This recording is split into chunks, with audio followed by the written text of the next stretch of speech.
दोस्तों, एक छोटा सा गांव था। उस गांव में रहता था एक लड़का जिसका नाम था आरव, जो कि बहुत ही ज़्यादा सपने देखता था। इतने बड़े सपने कि लोग उस पर हंसते थे।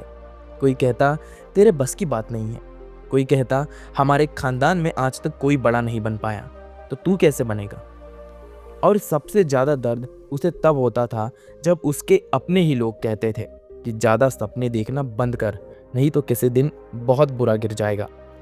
लेकिन आरव के अंदर कुछ ऐसा था, एक ऐसी आग थी, एक बेचैनी थी कुछ कर दिखाने की। दोस्तों, आरव पढ़ाई में ठीक था, लेकिन उसके घर की हालत ठीक नहीं थी। पिता एक छोटी सी दुकान चलाते थे, कर्ज में डूबे हुए थे। माँ घरों में काम करती थी। कई रातें ऐसी होती थी कि जब घर में रोटी तक कम पड़ जाती थी। और उन रातों में आरव आसमान को देखता और सोचता कि भगवान, क्या मेरा सपना गलत है। दोस्तों, 12वीं के बाद आरव ने शहर जाने का फैसला किया। सबने मना किया, लेकिन वह चला गया। शहर में जहाँ कोई अपना नहीं था, जहाँ सपने तो बहुत थे लेकिन सहारा कोई नहीं था। उसने पार्ट टाइम जॉब की, रात में पढ़ाई की। पहली बार उसने एक बड़ी परीक्षा दी और वो उसमें भी फेल हो गया।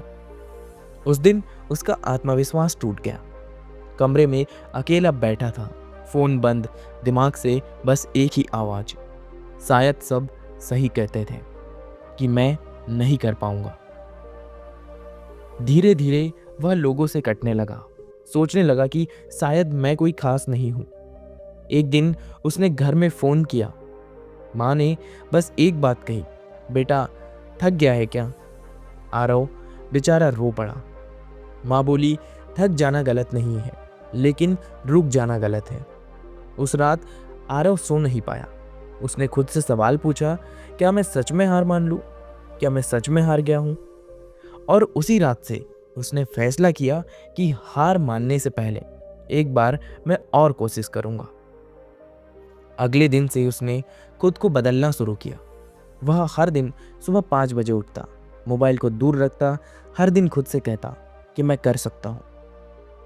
हर दिन खुद से कहता कि मैं जीत सकता हूँ। धीरे धीरे उसका ध्यान बढ़ने लगा, आत्मविश्वास वापस आने लगा, उसका आत्मविश्वास बढ़ने लगा। लेकिन जिंदगी इतनी आसान कहाँ होती है। दूसरी बात, फिर परीक्षा दी और फिर आरव मात्र 2 नंबर से रह गया। उस दिन वह लड़का सड़क पर बैठा था, आंखों में आंसू और चेहरे पर उदासी। आरव ने सोचा, भगवान अब क्या बाकी है। तभी पास में एक बूढ़ा व्यक्ति बैठा था। वह मुस्कुराया और बोला, बेटा क्यों रो रहे हो। आरव ने सब कुछ बता दिया।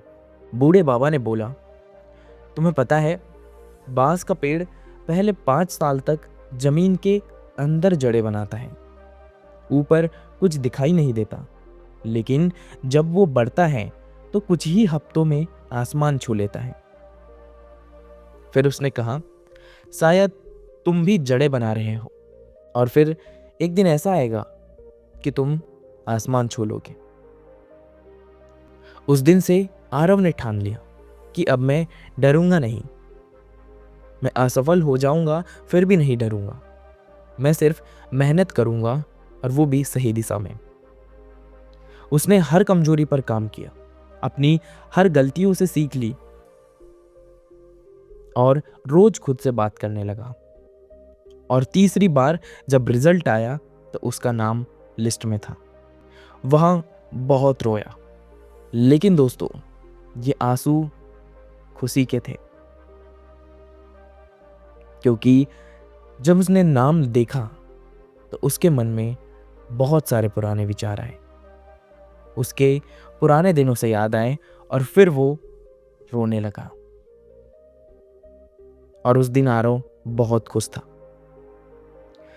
कुछ साल बाद जब आरव एक बड़ी कंपनी में ऊंचे पद पर था, तब वह अपने गांव पर लौटा। लोग जो हंसते थे अब तालियां बजा रहे थे, लेकिन आरव मुस्कुरा रहा था, क्योंकि उसे पता था कि असली जीत नौकरी नहीं थी, असली जीत थी उस दिन हार न मानना। तो दोस्तों, इस कहानी से हमें भी यही सीख मिलती है कि ज़िंदगी में सबसे मुश्किल समय ही सबसे बड़ा मोड़ होता है। जब जब हमें छोड़ने का मन करे, तब हमें खुद से एक बात कहना बहुत ज़रूरी है कि हार मानने से पहले क्यों ना एक बार और कोशिश कर ली जाए, क्योंकि क्या पता ये आखिरी कोशिश ही तुम्हारी पूरी ज़िंदगी बदल दे। तो दोस्तों, ये थी आज की एक छोटी सी कहानी। अगर आज तुम टूटे हुए हो, अगर तुम्हें लगता है कि बस यहीं सब कुछ खत्म हो गया है, तो याद रखना, भगवान तुम्हें रोक नहीं रहा, वो तुम्हें मजबूत बना रहा है। तुम खास हो, तुम में वो ताकत है, तुम्हारा समय जरूर आएगा। बस एक आखिरी कोशिश करना बाकी है, एक बार और कोशिश करना बाकी है। दोस्तों, ये थी एक छोटी सी कहानी। अगर आपको यह स्टोरी अच्छी लगी हो तो वीडियो को लाइक कर दीजिए और चैनल को सब्सक्राइब कर दीजिए, ताकि आगे भी आपको ऐसी ही इंटरेस्टिंग और मोटिवेशनल स्टोरीज मिलती रहे। बाकी हम मिलेंगे इसी के साथ अगले वीडियो में, अगले स्टोरी में। तब तक के लिए धन्यवाद।